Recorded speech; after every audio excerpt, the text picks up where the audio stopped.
முன்னதாக மிக சிறப்பாக நமக்கு தவத்தை வழிநடத்திய 9 மைய தவத்தை வழிநடத்திய நேசமலர் அம்மா அவர்களுக்கு எனது நன்றியை தெரிவித்துக் கொள்கிறேன்.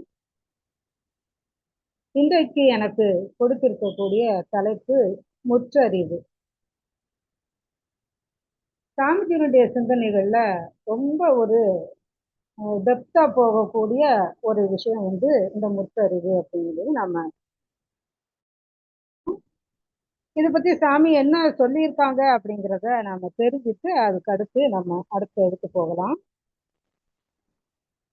அருட்தந்தை அவர்கள் சொல்றாங்க, ஆதி நிலையிலேயே இருப்பு நிலையா முற்றறிவு அப்படின்னு சொல்றாங்க. இதை தவிர வேற எதுவுமே இல்லை. அதே அறிவுதான் பரமாணுவா மலர்ச்சி பெற்ற நிலையில அதுக்கு 3 நிலைகள் வந்துருது. தன்மை, துல்லியம், இயக்க ஒழுங்கு அப்படிங்கிற இயக்க நிதியா அதுதான் இருக்கு. அந்த பரமாணுக்களுடைய கூட்டு இயக்க வேறுபாடுகள் அடர்வு நிலைகளுக்கு ஏற்ப தன்மை, துல்லியம், இயக்க ஒழுங்குங்கிற 3ம் பருப்பொருள்கள்ல வேறுபாடு காட்டுது. இப்ப இருப்பு நிலையா சுத்த வழியா இருக்கக்கூடிய வரைக்கும் அறிவானது எல்லையற்ற தன்மையாலையும் புலன் கருவி இன்மையாலையும் உணர்வற்ற தன்மையாக அசைவில்லாம இருக்கு அப்படின்னு சொல்றாங்க. இன்னும் சொல்றாங்க, எனினும் அது அணு முதல் அண்டம் ஈராக எல்லாத்துக்குள்ளயுமே ஊடுருவி இயங்கி கொண்டிருக்குது. அதே முற்றறிவு தான். இப்போ உயிரினங்கள்ல புலன்கருவிகளின் எண்ணிக்கைக்கு ஏற்ப அறிவானது உணர்தல் அப்படிங்கிற தன்மையும் பெறுது. உணர்தல்ல கூட 3 இயக்க நிலைகள் உண்டு அப்படின்னு சொல்றாங்க. அதாவது உணர்தல், அதாலேயே பெற்ற இன்ப துன்ப அனுபவங்கள், ஒன்னோட ஒண்ணு உன்னோட இன்னொரு இயக்கத்தை இது எப்படி அது எப்படின்னு பிரித்து உணர்வக்கூடிய ஒரு தன்மை.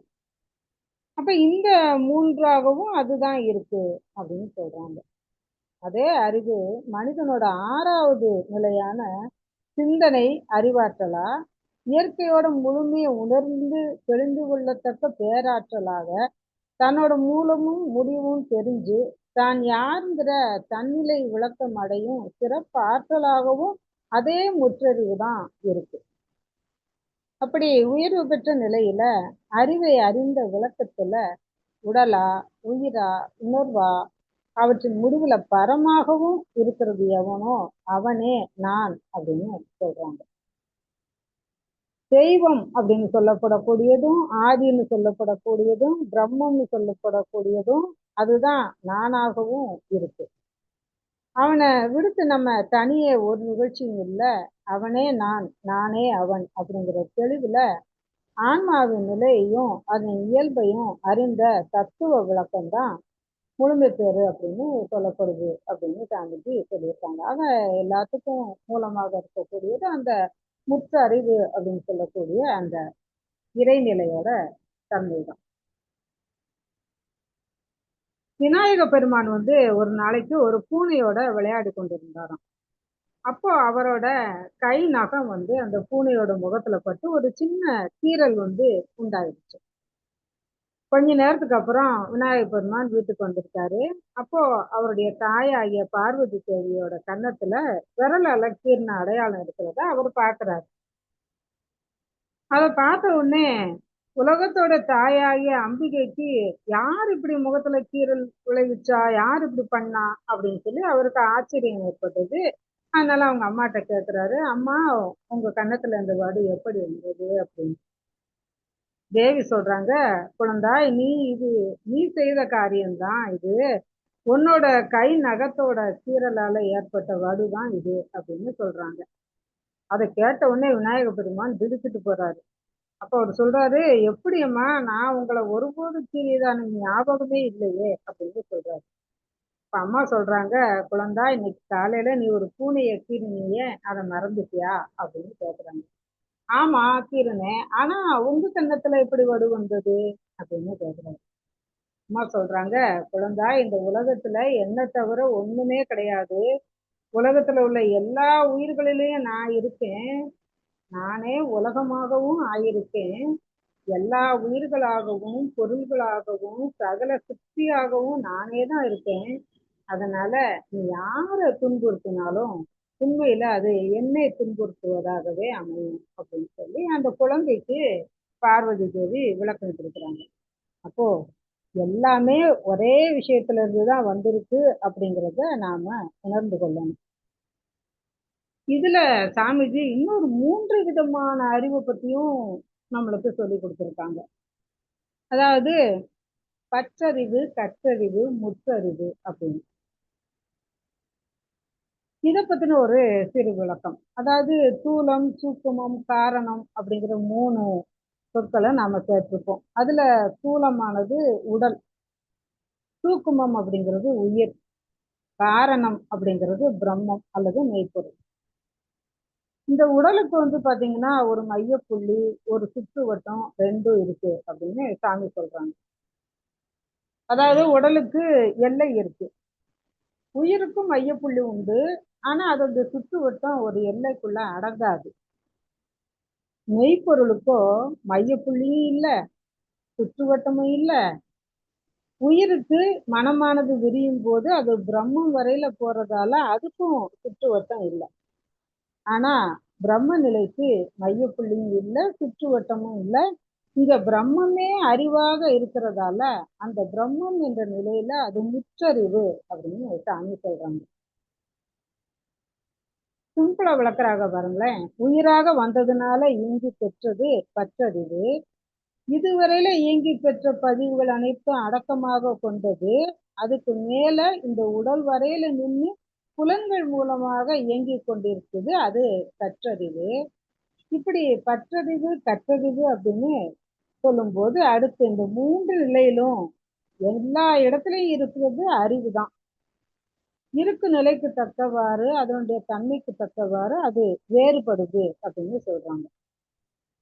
தெளிவால, தவத்தினால, பல பிறவிகள் இருக்க தொடர்புனால அவங்களுடைய இந்த 3 நிலையில ஒவ்வொருத்தரும் எங்க வேண்டுமானாலும் இருக்கலாம். ஆனா அந்த விகிதாச்சாரம் தான் வேறுபடுது அப்படின்னு சொல்றாங்க. அந்தந்த இடத்துல ஏற்பட்ட பதிவுகளின் அழுத்தம், வலு அப்படிங்கிற விகிதாச்சாரத்துல எங்க நாம இருக்கிறோமோ அந்த அளவுதான் நம்முடைய நிலை இருக்கும் சொல்றாங்க. இந்த விகிதாச்சாரத்தை உணர நிறைய மகான்கள் நமக்கு இறைநிலை விளக்கத்தை கொடுத்திருக்காங்க. நம்ம எல்லாருக்கும் ஒரு கவி தெரியும். காட்டானே மேலேறி கடைத்தெருவே போகையிலே நாட்டார் நமைமறித்து நகைபுரிய பார்ப்பரென்றோ, நாட்டார் நமைமறித்து நகைபுரிய பார்த்தாலும் காட்டானே மேலேறி என் கண்ணம்மா கண்குளிர பாறையினர் அப்படின்னு. இங்க காட்டானி அப்படின்னு சொல்லும் போது நம்ம எல்லாம் ஒரு ஏதோ யானை அப்படின்னு நினைக்கிறோம். ஆனா அப்படி கிடையாது. அறிவு எல்லாத்துக்கும் தான் இருக்கு. அப்படி இருந்து கொண்டே இருக்கிறத மற்றவங்களால பார்க்க முடியுமானா பார்க்க முடியாது. அப்ப மற்றவங்களுடைய கண்ணுக்கு தன்னோட இருப்பை காட்ட மாட்டான் அப்படிங்கிறதையே காட்டான் அப்படின்னு சொல்றாங்க. அரூபின்னு சமஸ்கிருதத்துல அதை பத்தி சொல்றாங்க. அப்ப இந்த காட்டான் ஆகிய அந்த அறிவு 5 புலன்கள்ல இயங்கி பெற்ற பதிவுகளை தாண்டி கடைசி நிலையான பரம் அப்படிங்கிற முழு முதற் பொருளாக இருக்கக்கூடிய ஒரு காட்டான் இருக்கிறான் இல்லையா, இறைவன். அவனை அடைவதற்காக நாம நெருங்கும் போது நமக்கு என்ன தடையா வருதான்? இந்த உலக வாழ்க்கையில நாம பெற்ற பதிவுகள், எண்ணங்களா நம்மள தடை பண்ணுது. இங்க பரம்பொருளை தான் கடைத்தெரு அப்படின்னு சொல்றாங்க. கடைத்தெருனா இந்த வார்த்தை வழக்கத்துக்கு இருந்த காலத்துல முன்னாடி மக்கள்லாம் பண்டங்களை மாத்திக்கிறதுக்கு கடை வீதி, ஒரு கடைசியில ஒரு வீதி இருக்கும் அப்படின்னு சொல்லுவாங்களே. இப்ப கூட நாம எல்லாம் எல்லாரும் சொல்றோம் கடை வீதிக்கு போயிட்டு வந்தோம் அப்படின்னு. அப்ப அந்த கடை வீதிங்கிறது அதுதான். ஏன்னா இங்க ஏன் கடை வீதின்னு சொல்றாங்க அப்படின்னா, இந்த பிரபஞ்சத்தை வேதாந்திகள் நிலம், நீர், நெருப்பு, காற்று, விண்ணு 5 பூதமா பிரிச்சாங்க. கடைசியா இருக்கக்கூடிய விண்ணுங்கிற உயிர் நிலையில இருந்து எழுச்சி பெற்ற போது பஞ்சபூதங்களுக்கு முடிவா அது இருக்கு. இப்ப பரம்பொருள், அதுதான் பரம்பொருள், அதுதான் கடைசியில இருக்கு. அதனால அத கடைநிலை அப்படின்னு சொல்லியிருக்காங்க. அப்படி நம்ம இயங்கி பெற்ற 5 புலன்களை இயங்கி பெற்ற அந்த அனுபவங்களை தாண்டி கடைநிலையான இறைநிலையை நாம அறிய முயற்சிக்கும் போது நாம இந்த உலக வாழ்க்கையில நிறைய அனுபவங்கள் பெற்றிருக்கோம் இல்லையா. அந்த அனுபவங்கள் ஒன்னொன்னும் உருவங்களா வருது, குணங்களா வருது. அந்த மாதிரி வந்து எங்களை எல்லாம் தாண்டி நீ போக முடியுமா அப்படின்னு சொல்லி அந்த இறைநிலையை அடைய நாங்க விட்டுருவோமா அப்படின்னு சொல்லி ஏளனை பண்ணி சிரிக்கிற மாதிரி இருக்கணும். அதைத்தான் நாம உணர்ந்து கொள்ளணும். அந்த முடிவான நிலையை இதையெல்லாம் தாண்டி தான் நாம அந்த முற்றறிவாகிய இறைநிலையை போய் உணர முடியும். சுத்த வெளியா தூய வெளியாக இருக்கக்கூடிய ஒரு பொருள் எதுவோ அதுதான் இறைநிலை. ஏன்னா எங்கும் நிறைந்திருக்கவன், இருக்கக்கூடியவன், எல்லாவற்றிலும் உள்ளவன். நம்ம முன்னாடி பெரியவங்க சொல்லுவாங்க இல்லையா, தூணிலும் துரும்பிலும் இருப்பான்னு. அது அதற்குள்ளாகவும் ஊடுருவி இருப்பவன் அப்படின்னு அவனுக்கு ஒரு அடையாள குறிப்பு இறைநிலை பற்றி சொல்றாங்க. சாமிஜி அவங்களுடைய அனுபவத்தையே ஒரு முறை சொல்லியிருக்காங்க. அதாவது ஒரு தடவை சொற்பொழிவு ஆற்றி கொண்டிருந்தாங்களா சாமிஜி, இறைநிலை விளக்கம் பத்தி நான் பேசிக்கிட்டு இருந்தேன் அப்படின்னு சொல்றாங்க. அப்படி சொல்லும்போது ஒருத்தர் வந்து அதெல்லாம் கேட்டுட்டு வீட்டுக்கு போயிட்டாரு. அவருக்கு சரியா புரியல. மறுநாள் சாமியை பார்க்க வந்திருக்காரு. வந்துட்டு கேட்குறாரு, நான் இந்த மாதிரி நேற்று உங்க சொற்பொழிவு கூட்டத்துக்கு வந்தேன், எனக்கு பெருசா ஒன்றும் புரியல, கடவுள் எங்க இருக்காருன்னு எனக்கு இப்ப சொல்லுங்க அப்படின்னு கேட்குறாரு. இப்போ சாமி சொல்றாங்க, சரி சொல்றேன், நீங்க சாப்பிடுறீங்க இல்லையா, சாப்பாடு என்ன ஆகுது அப்படின்னு கேட்குறாரு. ஜீரணம் ஆகுது அப்படின்னு சொல்றாரு. பொதுப்படையா சொல்லாதீங்க, நான் சொல்றேன், சாப்பாடு உள்ள போனதும் அங்க ஒரு அமிலம் சுரக்குது, அது உணவை ரசமா மாத்துது, ரத்தமா மாறுது. நம்ம சொல்றோம் இல்லையா, 7 தாதுக்களா மாறுது, அதை விளக்கம் சொல்றாங்க. தசையா ரத்தமா மாறுது, தசையா மாறுது, கொழுப்பா மாறுது, அதுல உள்ள கால்சியம் பிரிஞ்சு எலும்பா மாறுது, அதுல இருந்து வரக்கூடிய நீர்ம பொருள் தான் மஜ்ஜையா மாறுது, அதுல இருந்து வரக்கூடிய சுத்த சக்தி தான் விந்து நாளமா மாறுது. இப்படி 7 தாதுக்களா மாறி சாப்பிட்ற சாப்பாடு என்ன ஆகுது, இந்த வேலையெல்லாம் யார் செய்யறா, நீங்களா செய்றீங்க அல்லது உங்களுக்கு தெரிஞ்சவங்க யாராவது செய்யறாங்களா அப்படின்னு கேட்கிறாரு. அவர் வந்து இல்ல இதெல்லாம் இயற்கையா நடக்கிறது தான் அப்படின்னு சொல்றாரு. அந்த இயற்கைங்கிற மாற்றம் தான், வார்த்தை தான் மாற்றமே தவிர இந்த இயற்கையை தான் எல்லாரும் கடவுள் அப்படின்னு சொல்றாங்க, வேற ஒண்ணும் இல்லை அப்படின்னு சொல்றாரு, விளக்குறாரு. அப்ப திரும்பவும் அவர் வந்து கொஞ்சம் ஒரு குதர்க்கமாவே கேட்கிறாரு. சரி, இதுதான் கடவுள்னு வச்சுக்கோங்க, நான் ஒத்துக்கிறேன். ஆனா நான் வரக்கூடிய வழியில ஒருத்தர் பிள்ளையார் கோயில்ல பார்த்தேன், அவர் அந்த கோயிலை சுத்தி சுத்தி வராரு, அப்புறம் தலையில கொட்டிக்கிறாரு, தோப்பு கரணம் போடுறாரு, இதெல்லாம் கடவுளுக்கு தேவையா அப்படின்னு கேட்கிறாரு. அதுக்கு சாமிஜி அழகா விளக்கம் சொல்றாங்க, கடவுளுக்கு இதெல்லாம் தேவையில்லை, ஆனா அது மனுஷனுக்கு தேவை, அதை ஒரு நல்ல பழக்கமாக்கி கொண்ட உடற்பயிற்சி அப்படின்னு சொல்றாரு. அது என்ன பழக்கம், தெரியாம தானே வீணா உடம்ப கெடுத்துக்கிறான் அப்படின்னு அதுக்கும் அவர் சுதர்க்கமா கேட்கிறாரு. சாமி சொல்றாங்க, சரி உங்களை நான் ஒண்ணு கேட்கிறேன், உங்க கையில புகஞ்சுக்கிட்டு இருக்கே அது என்ன அப்படின்னு கேட்கிறாரு. சிகரெட்டு அப்படின்னு சொல்றாரு. சரி, இது எத்தனை நாளா பிடிக்கிறீங்க அப்படின்னு கேட்டபோது 15-20 வருஷமா நான் பிடிக்கிறேன் அப்படின்னு சொல்றாரு. ஏன் இதால உங்களுக்கு என்ன லாபம் அப்படின்னு சாமி கேட்குறாங்க. லாபம்லாம் ஒன்றும் இல்லை, இது எனக்கு பழக்கம் அப்படின்னு. அப்ப இந்த உங்களுக்கு எப்படி இது பழக்கமோ இதே போல அவனுக்கு அது பழக்கம். நீங்க இந்த சிகரெட்டு புகையை குடிக்கும் போது என்ன ஆகுது, புகை உள்ள போனா உங்களுக்கும் கெடுக்குது, உங்க உடலையும் கெடுக்குது, அதுல இருந்து வெளியில வரக்கூடிய புகைய எல்லாருமே நுகர்றாங்க, அவங்களுக்கும் அது கெடுதல். அப்போ உங்களுக்கும் கெடுதல் பண்ணுது, மற்றவங்களுக்கும் கெடுதல் பண்ணுது.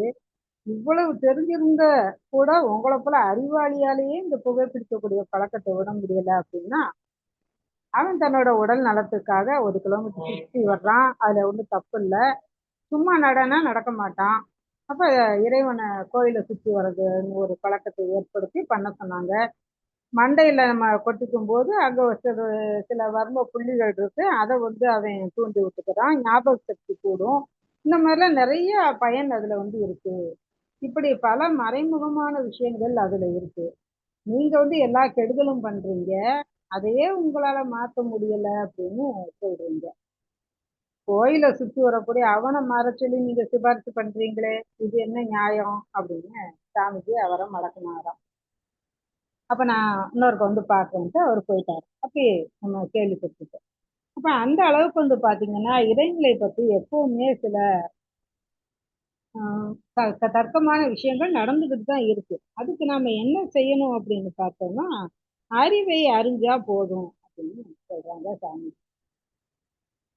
ஒரு அருமையான கவியில சாமிஜி சொல்றாங்க, நீர் நிறைந்த பாத்திரத்தில் பாண்டத்தில் காற்றேறாது, நித்தியமா மெய்ப்பொருளால் நிறைந்த உள்ளம் ஊர் உலக பொருள் கவர்ச்சி உணர்ச்சி ஏதும் உள்நுழையா இப்பேறு தவத்தாலன்றி யார் பெறுவார் அப்படின்னு சொல்றாங்க. ஒரு பாத்திரம் காலியா இருக்கு, அது நிமித்தி தண்ணிக்குள்ள அமுக்கணும்னா அதுல தண்ணி போய் நிறையும், அப்புறம் அதை விட்டுட்டோம்னா அந்த பாத்திரம் தண்ணிக்குள்ள முங்கிரும். அதே போல பார்த்தல் கேட்டல் நுகர்தல் எல்லாத்தையும் உணர்தல் சுவைத்தல் இந்த உணர்வுகள்ல செயலாற்றி பழகிட்ட அறிவானது உணர்ச்சி நிலையில உணர்ச்சி வயமாகி தன்னோட உண்மை நிலையை இழந்து அந்த பாத்திரம் மூழ்கின மாதிரி இந்த உலக வாழ்க்கைக்குள்ள மூழ்கிறது அப்படின்னு விளக்குறாங்க. அதே பாத்திரத்தை தலைகீழா தண்ணிக்குள்ள அழுத்தி பிடிச்சோம்னா அதுல நிறைஞ்சிருக்கக்கூடிய காத்து வெளியே போகாம நிலைச்சு நிக்கிறதால அந்த பாத்திரத்துக்குள்ள தண்ணி நுழைய முடியாது. அந்த பாத்திரம் தலைகீழான நிலையில நீர் நுழைய இடம் தராம திறந்துகிட்டே இருக்கு. அதுபோல தன்னோட ஆதி நிலை அறிஞ்சு அகண்டாகாரத்துல விழிப்போட இருக்கக்கூடிய அறிவு புலன்கள் மூலம் செயலாற்றின போதிலும் அகண்ட ஞாபக வேகத்தோட இருக்கிறதால அதனுடைய புலனியக்க வேலை முடிஞ்சா கூட தன்னிலைக்கு அந்த விரிந்த எல்லைக்கு வந்து நிலைத்திருக்கும் அப்படின்னு சொல்றாங்க. அந்த தன்னிலை அறியாத போது மட்டும்தான் தனக்கும் மூலமான அந்த இறைநிலைக்கு மேலேயே நமக்கு சந்தேகம் வர்றத நம்ம பாக்குறோம் நிறைய இடத்துல. சர்க்குரு அவங்க கிட்ட ஒருத்தர் ஒரு கேள்வி கேட்கிறாரு. இறைவனை நம்பி அவனையே நம்பி அவன்டனே சரணடைஞ்சிட்டேன், ஆனாலும் எனக்கு துன்பமே தீரலையே, ஏன் அப்படின்னு கேட்கிறாரு. அதுக்கு சர்க்குரு சொல்றாரு, எல்லாத்தையும் அர்ப்பணிச்சுட்டேன்னு சொல்றைய, அந்த துன்பத்தை மட்டும் ஏன்பா நீயே வச்சிருக்க, அதையும் அர்ப்பணிச்சிட வேண்டியது தானே. சும்மாதான் நீங்க தர்க்கம் பண்றீங்க, எதையும் நீங்க ஒன்றும் அர்ப்பணிப்பெல்லாம் பண்ணல. அப்போ உழைப்பு நேர்மை இதெல்லாம் நம்மகிட்ட இருந்தாலே போதும், எதுவும் நம்ம இறைவனுக்கு கொடுக்கணுங்கிற அவசியமும் இல்லை, சரணாகதி அப்படிங்கிறது இங்க எதுவும் பெருசா இல்லை அப்படின்னு சொல்றாரு. இப்ப தன்னை பற்றி இறைநிலையை பற்றி அறியக்கூடிய அறிவு தான் முக்கியம் அப்படிங்கிறத இந்த இடத்துல சொல்றாரு. அந்த அறிவை அறியக்கூடிய தகுதியும் முறையும் சாமி சொல்றாங்க, நமக்கு அந்த ஆர்வம் வரணுமா.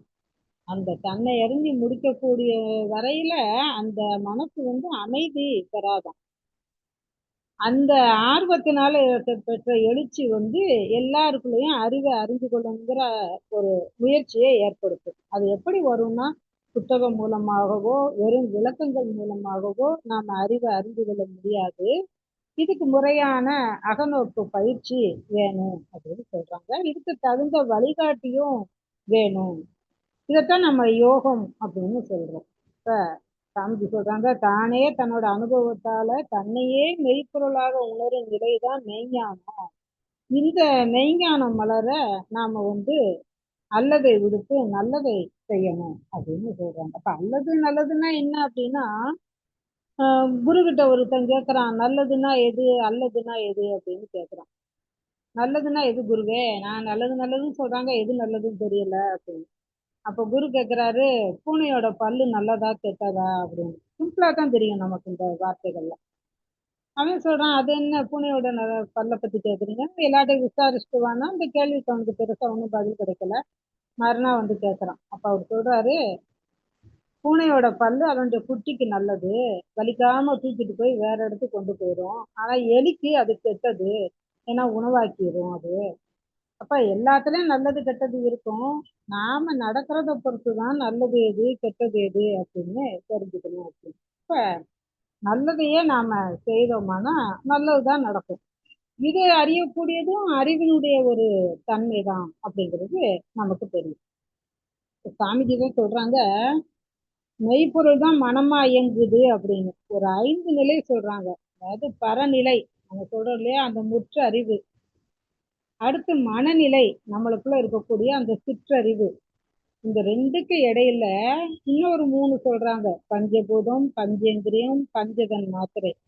இந்த 5மே தொடர் இயக்க களமா விளங்குது. இந்த 5 நிலைகளை இணைச்சுதான் நம்ம பெறக்கூடியதான் தன்னிலை விளக்கம். அப்படி பெறும்போதுதான் நமக்குள்ள இருக்கக்கூடிய ஆணவங்கிற திரை விலகி அருட்காட்சியா நமக்கு கிடைக்கும் அப்படின்னு சொல்றாங்க. இந்த பெரிய பேற்றினை பெறக்கூடியதுதான் மனித பிறவியோட நோக்கம். சாமிஜி எவ்வளவு அழகா சொல்றாங்க பாருங்க. இந்த நல்வாய்ப்பு உங்களுக்கு இந்த பேற்றினை பெறுவதற்கு கிடைச்சிருச்சு அப்படின்னு சொல்றாங்க. எங்க கிடைச்சது? அவர்கிட்ட இருந்துதான் நம்மளுக்கு கிடைச்சிருக்கு. இந்த குண்டலினி யோகம் இந்த 5 அனைத்து நலன்களையுமே தரக்கூடியது. நீங்க அனுபவத்தாலையும் ஆராய்ச்சியாலையும் இதை உணர்ந்துட்டு வர்றீங்க. குண்டலினி யோகத்தின் மூலம் மனதை அதனுடைய அடித்தளமாகிய உயிரையும் அதனுடைய தொடக்க நிலையாகிய மேலே இருக்கக்கூடிய அந்த மெய்ப்பொருளையும் நம்மளால நிலைக்க செய்ய முடியுது. இந்த பயிற்சி தான் நமக்கு முழு பலனை அளிக்கும் அப்படின்னு சொல்றாங்க. இப்ப ஒரு கவியிலையும் சாமி சொல்றாங்க, சத்து சித்து ஆனந்தம் அனைத்துமாகி சர்வ வியாபகமாகவும் நிறைந்து உள்ள அத்துவித ஆதி பராசக்தி தன்னை ஐயுணர்வில் எதை கொண்டும் அறிய போகா தத்துவங்கள் அனைத்திற்கும் மூலமான தலையாய நம் சக்தி அரூபமன்றோ வித்து நிலையை அறிந்து அறிவை உண்ட விவேக யூகம் உயர்ந்து அதே தானாகும் அப்படின்னு அவங்களுக்கு விளக்குறாங்க. சாமிஜி மட்டும் இல்ல, நிறைய மகான்கள் இதெல்லாம் நமக்கு சொல்லியிருக்காங்க இல்லையா? ஒரு கவியில ஒரு சித்தர் பெருமான் சொல்றாரு, தேகமே தேவாலயம், உயிரே இறைவன், என்னுள் உயிராக இருப்பது நீ என்று அறியாமல் கண்கள் காணும் காட்சிகளை கண்டும் காணத்தகாத காட்சிகளை கொண்டும் என்னை காணும் உன்னை காணாமல் காலத்தை கொண்டு கழித்தேனே சிவபெருமானே அப்படின்னு இறைவன்கிட்ட சொல்றாரு. இதற்கு தான் சாமிஜி நமக்கு அழகா வீடு பேரு அப்படிங்கிற ஒரு விஷயத்த சொன்னாங்க. வீடு அப்படின்னா இடம். நாம எங்க உட்கார்ந்து இருக்கிறோம்? தரையில உட்கார்ந்து இருக்கிறோம். அந்த தரை எங்க இருக்கு? இந்த உலகத்துல இருக்கு. இந்த உலகம் எங்க இருக்கு? பிரபஞ்சத்துல இருக்கு. பிரபஞ்சம் எங்க இருக்கு? சுத்த வெளியில இருக்கு. இப்ப அதுதான் வீடுன்னு இங்க ஆரம்பிச்சு நம்மளை அங்க கொண்டு போய் நிறுத்துறாங்க. அதுக்குன்னு ஒரு வீடு கிடையாது, வீடு இல்லாத வீடு. அதனாலதான் மனிதன் அதையே அறிவா அறியும் பேரு பெற்றாதான் அது வீடு பேரா இருக்க முடியும். அதனாலதான் அறிவே தெய்வம் அப்படின்னு சாமிஜி நமக்கு சொன்னாங்க. இந்த வகையில பாத்தீங்கன்னா நம்முடைய சிற்றறிவை அந்த பேரறிவோட நம்முடைய இந்த சிறிய அறிவான இந்த கற்றறிவு என்ற நிலையில இருக்கக்கூடிய இந்த அறிவை அந்த முற்றறிவோடு நாம எப்போதும் நினைத்து கொண்டே இருக்கும் போதுதான் நாம உயர்ந்த நிலைக்கு செல்ல முடியும். துரியாதீத நிலையில சாமி சொல்லுவாங்க இல்லையா? ஒரு வாழும் காலத்தை நாம துரியாதீத தவம் பண்ணி பண்ணி அதே ஒரு பழக்கத்திற்கு இறைநிலைக்கு போயிட்டு போயிட்டு வந்து கொண்டே இருக்கக்கூடிய ஒரு பாதையை நாம ஏற்படுத்தி கொண்டோமானா நம்முடைய இறுதி காலத்துல ஈஸியா இறைநிலைக்கு போயிடுவோமா. ஏன்னா அந்த பாதை பழகுன பாதை. நதி எப்படி ஒரு பாதையில போகுதோ அது மாதிரி அந்த பாதை வழிதான் நம்ம போக முடியும். அப்ப இந்த உயர்ந்த நிலைக்கு நாம செல்வோம் அப்படின்னு இந்த இடத்துல நாம தெரிந்து கொள்வோம். மக்கள் அனைவரும் இந்த உயர்நிலையை உணரும் போதுதான் சமுதாய மாற்றம், சமுதாய சீர்திருத்தம் கிடைக்கும், உலகமே அமைதி பெறும்.